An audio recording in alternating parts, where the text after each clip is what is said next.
Hello, and welcome to Fun with Nursing Brittany.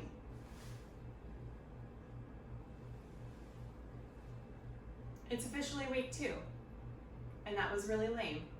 I'm not Sheldon Cooper, and I shouldn't make stupid jokes like that.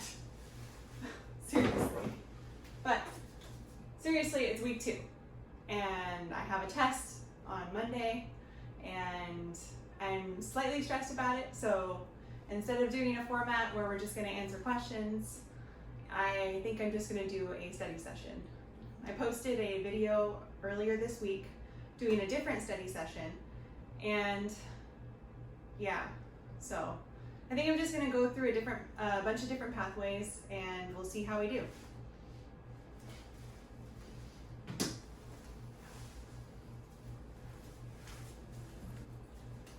Okay, so since we're on week 2, I'm going to start going through a bunch of topics. We're going to start off with the RAAS pathway. So this will double as you guys hearing about what I'm learning about this week and me studying. So this is the way I learn. I figured out that my love language is apparently flowcharts and pictures with cute things on them. So this is what we got, the RAAS pathway.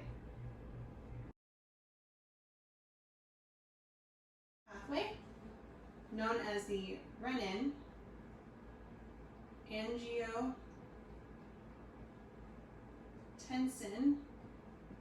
aldosterone system. So each one of these plays a role in the RAAS mechanism. So what is the RAAS mechanism? So RAAS is actually just a compensatory mechanism that your body uses to respond to a stimulus. So for instance, this one is responding to decreased blood pressure. Also, decreased renal or kidney perfusion. And I'm going to go like this, so it's not part of a picture. So what does this stimulate? This stimulates the kidney to release an enzyme known as renin.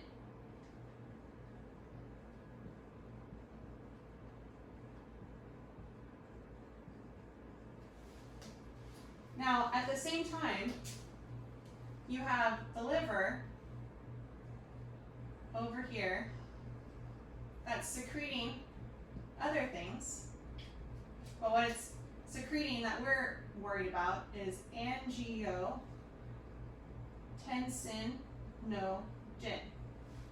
So angiotensinogen, it's just this molecule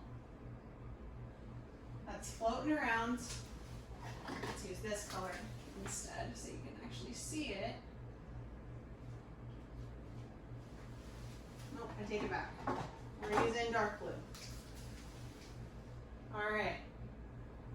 This is my color and I'm sticking to it. So,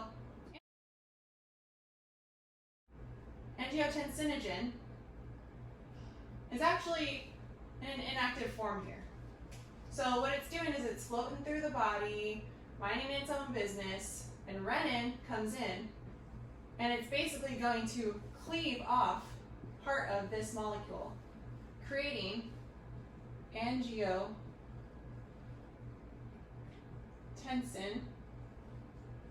1. So angiotensin 1 is then going to continue traveling throughout the body, and it's going to hit the lungs. We use light blue. It's going to hit the lungs,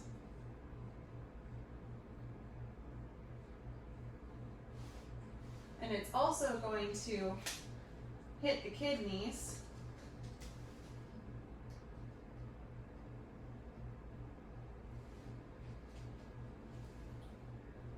and these have a molecule known as ACE. So maybe you've heard of ACE if you've heard of an ACE inhibitor, but this is angiotensin converting enzyme. So this ACE is going to alter angiotensin to angiotensin 2. So this molecule here, because it got cleaved, it's a little bit more awake. So it's a happy guy. But where it's really happy is after it meets angiotensin converting enzyme, and it's going to be really awake. Because it's super active. It's going to do a ton of things in the body. So this is the one that's going to do all of the stuff in the body. So what is it going to do? So this molecule is going to stimulate sympathetic nervous system activity, which is going to increase your heart rate and increase your blood pressure. But what is this going to do if you don't have enough volume in your body to actually sustain that? So it's actually going to do a couple other things. So it's going to stimulate the adrenal glands to release, what's the molecule we haven't talked about? Aldosterone. So we're going to release aldosterone. And what that's going to do is actually stimulate sodium resorption. So if you don't know, sodium is a molecule that's really abundant in the body. It's most abundant in the extracellular fluid. So this is really what's going to maintain your fluid balance in your body. So sodium, if you're going to hold on to more sodium, that means you're going to hold on to more water. If we're reabsorbing sodium, we're going to do it through a sodium potassium pump. And these are located in the distal convoluted tubules in the kidneys. So we'll draw this here. Nice little kidney. So this is actually one of the primary ways that it works to increase your volume. This is going to increase your blood pressure, and it's also going to increase your salt. The other thing that it's also going to do is it's going to work on your kidneys in another way. It's going to stimulate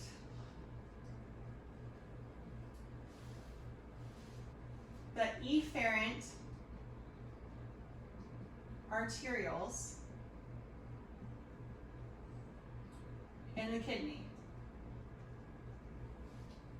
So what that will do is cause the body to hold on to more of that fluid. It's going to increase the GFR, which is the glomerular filtration rate inside of your kidneys. And then the last thing it's going to do, which is really important, and actually the next system we're going to talk about, is it stimulates the hypothalamus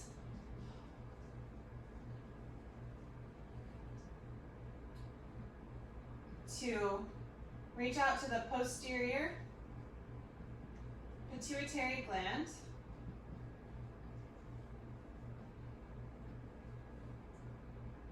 to release ADH. So ADH is the other mechanism that this works, and ADH causes the body to hold on to water. So we'll talk about that in just a minute.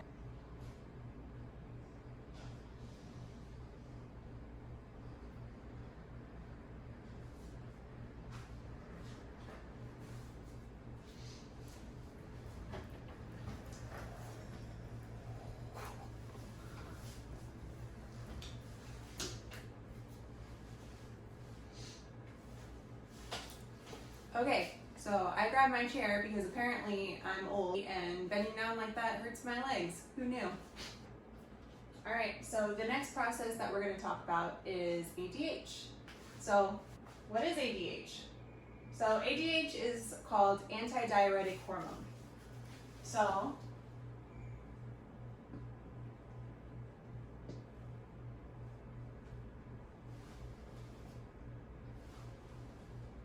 if you know what a a diuretic is, then you know that when you take a diuretic, say if you're having caffeine or you're on medications to help you pee more, so antidiuretic hormone is also can be called the anti-pee hormone. And the reason why is because it's going to act on your kidneys to do just that. But where is it going to start? What is the stimulation? Why would your body want to hold on and not pee? Maybe if you're dehydrated, right? So if you're dehydrated, what happens is you're peeing out all this water,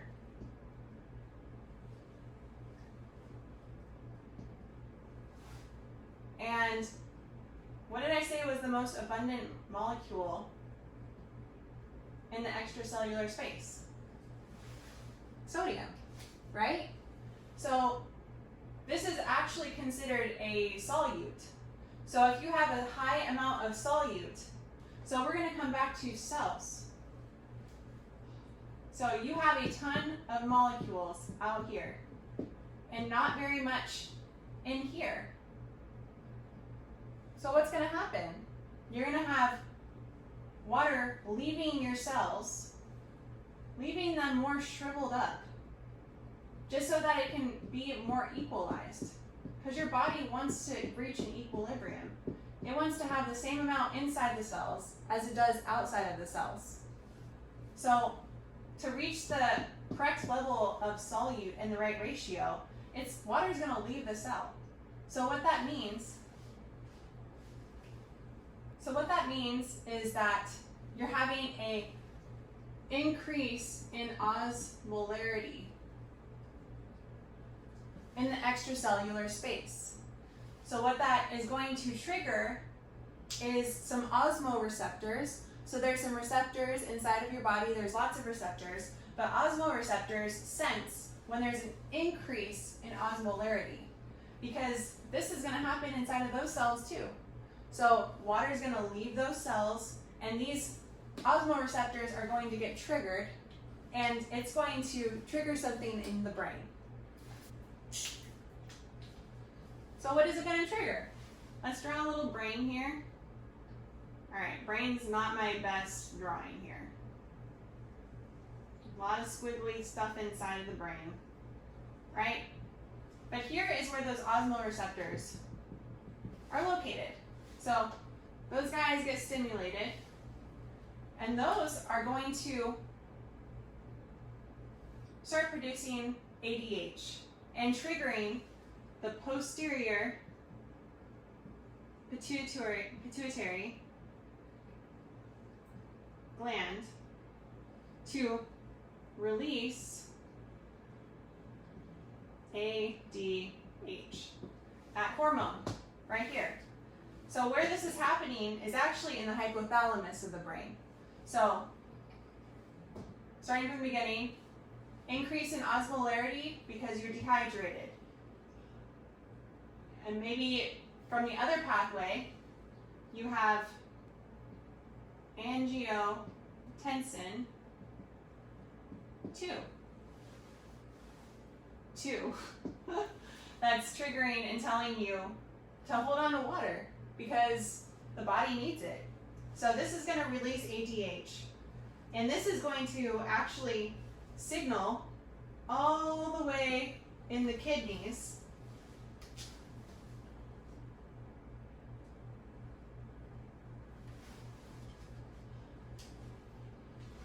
it's going to signal to the renal tubules in the kidneys to start to make extra aquaporins. So these are water channels. So you have the cell,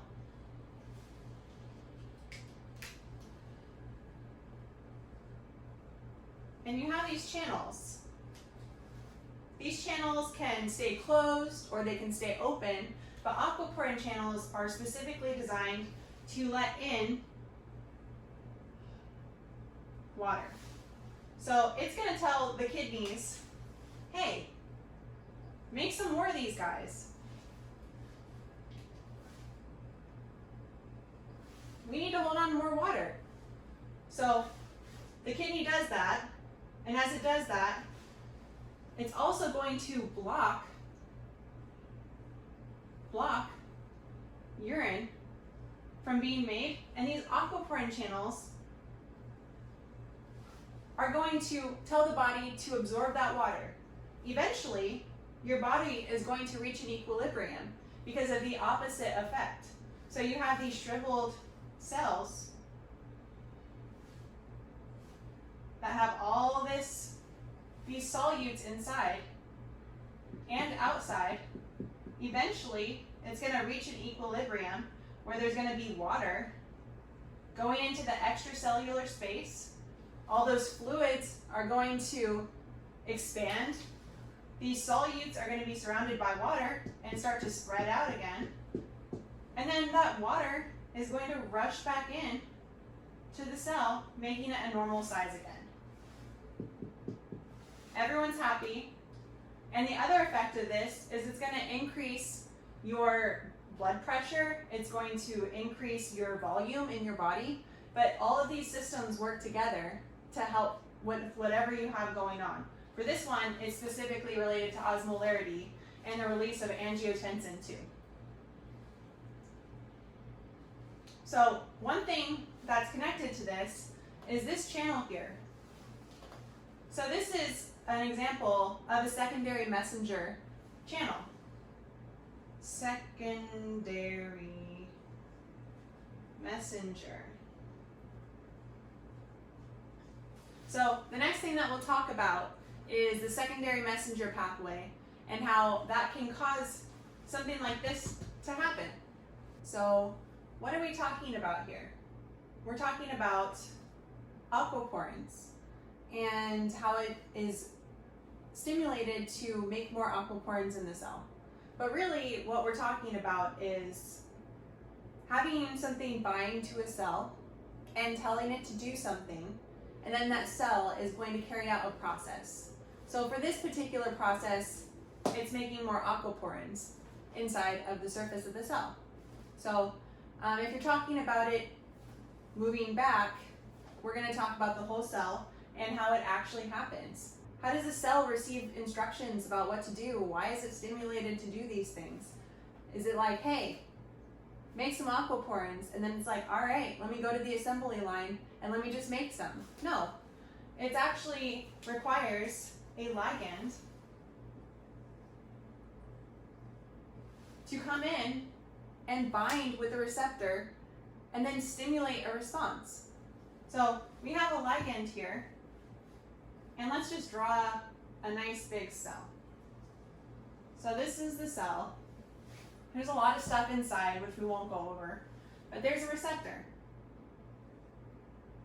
This receptor, when it has the appropriate molecule that binds to it, it causes a response. So this one is going to be an example of a secondary messenger pathway. So this is actually a protein on the surface as a receptor. So this ligand is going to bind right here, and that's going to stimulate this receptor to make a response. So this right here is what's known as a G protein. So this G protein receptor will receive the signal. It's actually going to react with GTP, GDP, and some alpha subunits. And this is going to travel to this other molecule that's hanging out right here called adenylyl cyclase.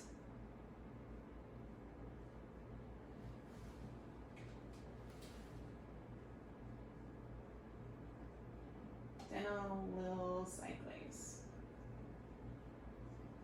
So adenylyl cyclase is going to receive this signal, and ATP is going to react with that and actually convert adenylyl cyclase into cyclic AMP.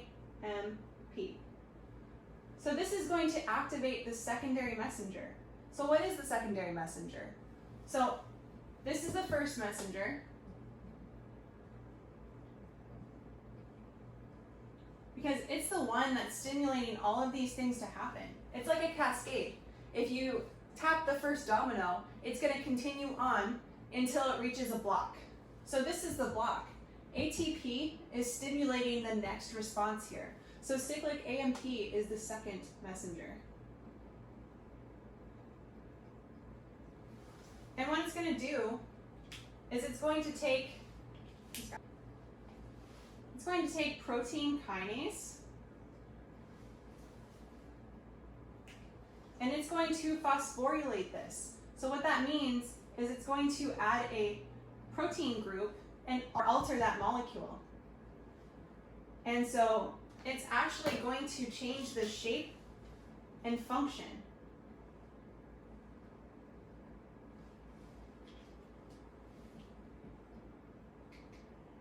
So this is showing the change of shape. It's going to bind right here.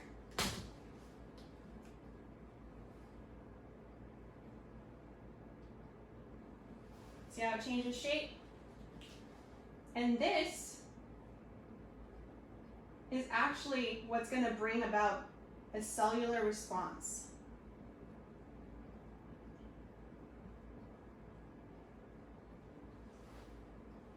And for the response that we were talking about, it's going to tell it to make aquaporin and tell it to put those aquaporin inside of the cell surface. So these travel in vesicles until it reaches the cell surface, and there it goes. More water channels. And that is the second messenger signaling pathway, utilizing cyclic AMP. So what we're going to talk about next is cell injury. So you start off by looking at a normal cell. So a normal cell is in homeostasis. It's a nice size, there's no injury, it looks really nice and round, or whatever size it's going to be, but it's its normal self. So what happens is there's maybe an injury, maybe there's stress on this cell. So say if you're a smoker and you're constantly abusing your lungs, you're breathing in this carcinogenic smoke, and you're stressing out your cells because they're having to deal with this carcinogenic smoke every day. So what's it going to do? So this stressor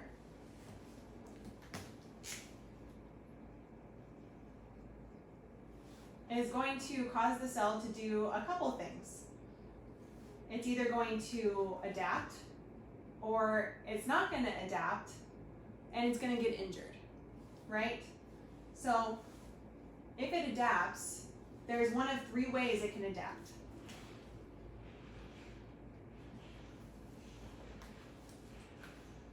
So it's going to adapt. It's either going to hypertrophy, which means that the cell is going to get larger to try to deal with the stress of that stimuli. Or it's going to multiply. So hyperplasia means that you're going to get a lot more cells. Maybe they're going to start growing on top of each other. It's going to look very weird, not like the normal cells at all. And the other thing is where the cell changes completely. So metaplasia is where you have a normal cell and it's going to change to a different type of cell that's more suited to the environment that you have exposed it to. So if you are smoking all the time, normally you have these really nice ciliated cells. They have these little cilia that help to propel mucus up and out of your airway, but when you smoke, you are injuring those cells, and you're going to end up with this stratified squamous epithelium. So that is an epithelium, a type of cell, that's a lot more suited to having to deal with carcinogenic smoke all the time. It's going to regenerate very quickly. So if it regenerates, you see you still have a lot of cells here. It's going to just build back up. But as you notice, it doesn't have the same function that it had before. So you don't have that cilia that's going to help to get that mucus out of your body. So that's why you get smokers who get a smoker's cough, because those cells have transformed, become metaplastic, and have gone to this. Now, if you remove that stressor, then it can actually, for a long time, go back to a normal cell. So that's why they say, if you haven't smoked for that long, or even if you stop smoking, within 6 months, your cells will start to develop how you were before, and you'll start to feel a little bit more normal. You start to regain some of this cellular ability. Some of those cells come back. Now, after years and years of this happening, you're not going to be able to adapt anymore, right? So maybe you have this hyperplasia, you have this hyperplasia where you have tons of cells, or you have this metaplasia where those cells have changed, and those can actually become dysplastic.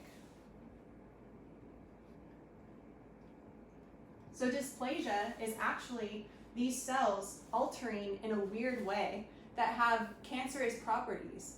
So these are they're going to look weird shaped, maybe their nuclei will be oversized, and sometimes it causes an irregular multiplication of cells, which is why you get these cancerous areas.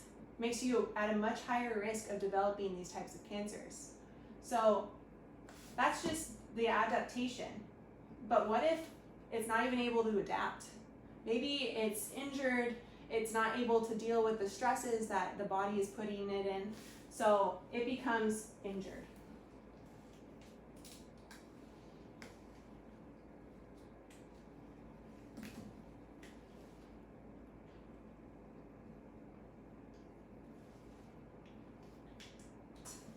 It can become a reversible injury, and it can go back to homeostasis too. Maybe it's not that bad, you know? Maybe it was just for a little while. Maybe you blocked off blood flow to the cell for a very short period of time. It's able to respond and adapt, and it's able to go back to being a normal cell. But what if it isn't? Then it has two other pathways, and that's the pathway to irreversible injury. So irreversible injury ends in cell death no matter what. But what does that cell death look like? It's either going to look like this, where it's going to have a nice programmed cell death through apoptosis, where it makes little vesicles inside of the cells. It's able to break down by the body, and then eventually your macrophages or other cells inside of the body can just take that cell away. So it's going to be like this, all of the stuff inside, it's going to get little vesicles, and then eventually it'll just be little bodies that get taken away. Nice, clean, beautiful, neat. But what about the other way? I'm sure that you guys have heard of necrosis. So necrotic cells don't have such a beautiful death. So necrosis is a less controlled death. So what happens is there are problems inside of the cell, and what it leads to is the cell is basically just exploding.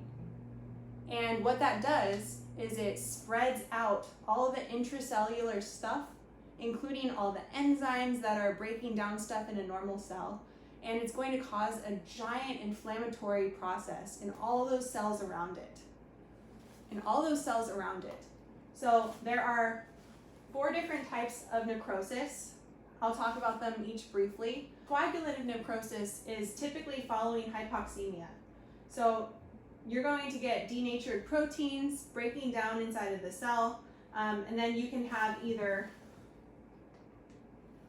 dry or wet coagulative necrosis. So those are like those shriveled up kind of necrotic black limbs or spaces, or if it's wet, then that typically means that it has some kind of infection inside of that necrotic area. The liquefactive necrosis is most common inside of brain tissue. So if you have enzymes that are inappropriately getting broke down in there, then it's going to be liquefactive. It's basically going to turn into like a jello. Caseous necrosis, it's like a mixture of coagulative and liquefactive necrosis. So what it's going to look like is kind of like cottage cheese in a way. You're going to have that kind of breakdown, and that's what the cells are going to look like. They're not going to be broken down and taken away to the rest of the body. It's just going to sit there. And this usually typically only occurs in this Mycobacterium tuberculosis. So the last one is fat necrosis, and that is related to trauma to fatty organs. So this is going to cause lipids to break down into fatty acids. It's going to combine with calcium and sodium, and it's basically going to saponify and turn into like a type of soap. So it's combining fat with these enzymes to create this kind of soap-like necrotic area. And that's your normal cell homeostasis. All right, so that's all I'm going to review on a video because you don't need to see me doing all my studying. But I like to whiteboard out stuff and go through the processes. I usually write them on my notes first. So my notes are pretty all-encompassing. I usually go through what I've been going through this week is going through the objectives of what they want to teach us. And then I try to make sure that I can answer all the objectives. The first time around is looking through the PowerPoint, and then I'm able to go off and expand upon that knowledge, make sure I understand everything from that objective sheet. I watch lots of YouTube videos, lots of diagrams. Like you can see, I really like flowcharts. It really helps to organize my mind in how a process is working since there's so many processes happening in the body. So that's typically how I study. And then today I worked with my first study group. So that was pretty cool. They're really helpful. They're able to identify gaps in where my knowledge is, and I can help them identify gaps in their knowledge. We can quiz each other. So it really helps. We'll see on Monday or Tuesday how effective that was. On Tuesday is the day of my quiz. So it'll be kind of a check to see if what I've been doing is effective. But yeah, it was a pretty cool week. This week we ended up meeting in person and we started doing the history and physical. So we did the history part and we basically interviewed the professor. The professor acted like a patient and we were able to kind of go through the questions about the presentation of the illness and what brought it on, and then talking a little bit about their health history. So that's pretty cool. I'm feeling pretty good about the program right now. A little bit overwhelmed with the amount of studying that I've been doing, as I posted a video earlier. Actually, I just posted it this morning about my studying and just a really long study session. That's pretty typical. But I have been trying to use an app to try to do like 25-minute studying, 5-minute break. And that has been pretty good because it basically prevents me from studying for too long where I get burnt out. And it forces me to take that 5-minute break. So sometimes if I'm in a really good spot, I'm doing like a flow chart or I'm watching a really good video, then I'll forego that 5-minute break or just put it off for a little bit, but I'll still take that break. But I do feel like I study a crazy amount of hours. So I am not sure if it's because maybe I just need that extra time, or maybe I'm overstudying, or I'm not really sure. But if I had kids, I feel like it would be so challenging to do this. But then again, maybe some of the people who have kids aren't working. So I'm not sure. I have to work this week. I worked last week, and working was actually kind of a nice break from studying. I was able to study flashcards at work. I use a Quizlet account, and I can go through a lot of the topics and make sure that I'm at least familiar with it. And then when I get home, then my brain, I don't feel like I wasted an entire day and didn't study. But my life is school, and it's very quickly becoming apparent that that's all my life is going to be for quite a while. I mean, I knew that before, but it just feels a little bit more real now that it's the end of week 2. So after next week, I'll post another video and I'll let you guys know how I did on the quiz. Hopefully I did well. If I did really bad, then I'll just tell you I did really bad. But I won't tell you my score. But basically, it's a quiz, not a test, an exam. So like I said, it'll be a nice knowledge check to see how I'm doing with my studying and if I really need to change things up. So other than that, I can go through a lot of the questions maybe next time if it seems helpful. But I really think that doing these whiteboard sessions and going through questions and just kind of talking about what I think is interesting that week is better. I got kind of bored reading the questions and I feel like I'm kind of losing my personality doing it. So that's where I am. So I will talk to you next week. Bye. Hello, thank you for watching my video. If you like the video and want to subscribe and see more videos like this every week, go ahead and hit the like button down below and subscribe. You can leave comments and ask me any questions about what it's like going through NP school or what it's like being a nurse. And then eventually you can ask me how it is to be a nurse practitioner. So I'm happy to answer any questions you guys have. I'll be around, and whatever it is you have going on in your life, you got this.